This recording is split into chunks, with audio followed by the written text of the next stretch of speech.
One of the questions that you have to ask before you buy an inflatable boat is how much you're willing to put up with when it comes to assembling it. We're going to be assembling a brand new SB 275, which is about 9.5 feet long, and it's a sport boat.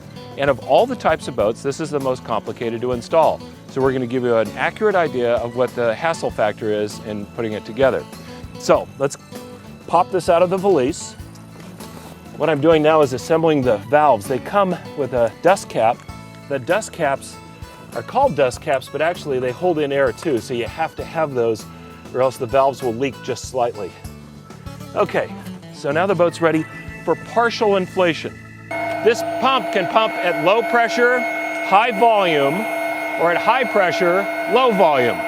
This is a low pressure boat. It doesn't have an inflatable floor, so we actually don't have to use the high pressure mode. So I'm going to put in about as much air, but it still allows me to step and push the hull all the way down to the floor. And again, it's just to give it shape so I can put the floorboards in. This is where the soap can come in handy, because it's a little bit tough to slide these around just because there's a lot of friction in the fabric.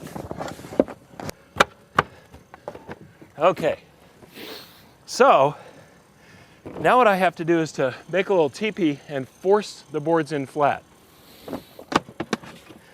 There. Now I can kind of wiggle this down.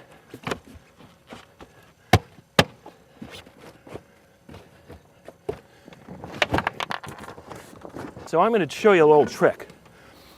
We can take one of the stringers and put it underneath the boat and create a little air gap underneath there. What this allows me to do is to take this stringer and have more room for it. Now we're going to continue inflating it, and we get to bring it up to full pressure.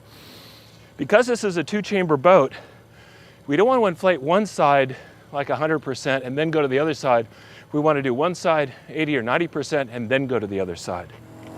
As the boat gets close to pressure, you want to make sure it's drum hard. Now we're inflating this on a dock in the sun, so it's going to tend to expand because we're out of the water. When we put it in the water, all boats will shrink. And so we're going to inflate this really hard. And now you can see this is where the baffle is between the two sections, and it's almost disappearing because I have air pressure on this side and I have air pressure on this side. You want the boats inflated to about 3 psi. Now we're putting our dust caps in place, and there was just a slight hiss there. Okay, and now we're going to inflate the keel. Now when we inflate the keel, you don't need a lot of pressure. So inflating the keel does two things for you. One is that it gives you a nice V shape to the bottom, a gentle V dead rise angle. The second thing that it does is it makes the floor fabric tight, so when you're going at high speeds, you don't have a wrinkly bottom that's all floppy, you have something that's hydrodynamic. So let's take a look underneath here.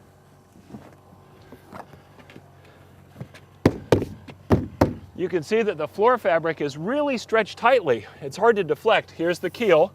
The keel's tapered. That's a pretty good looking bottom, if I do say so. Here are the towing rings, incidentally, if you're going to tow it behind a mothership. And then here's where the painter attaches up forward. We always recommend that you tow with a bridle so that you put the strain on both sides of the boat. So now we're fully assembled. Total time is about 7 to 10 minutes. As I said, it'll be easier to do the second and third times because the boat will be loosened up a little bit.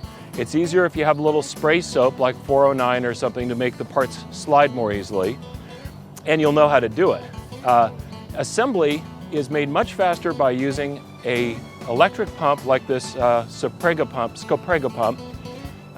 And yet if you do it by foot, you're still only looking at maybe another couple of minutes to put it together and a little bit more sweat.